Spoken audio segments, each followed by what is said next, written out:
Hello everyone, Pedro with you, and in this video I'm going to show you how to unhide apps on iPhone iOS 26.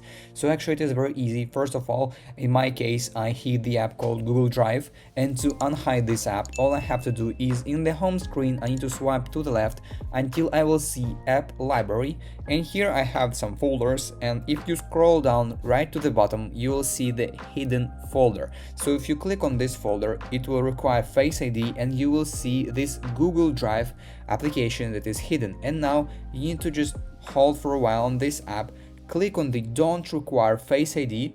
It will require Face ID once again to confirm the action, and here once you go back to the home screen, if you just simply type Google Drive in the search bar, find Google Drive right here in the results, hold for a while, you can just simply click on add to home screen once again, and that is basically that is how you can unhide apps on iPhone iOS 26. If you found this video useful, leave a like and subscribe to the channel.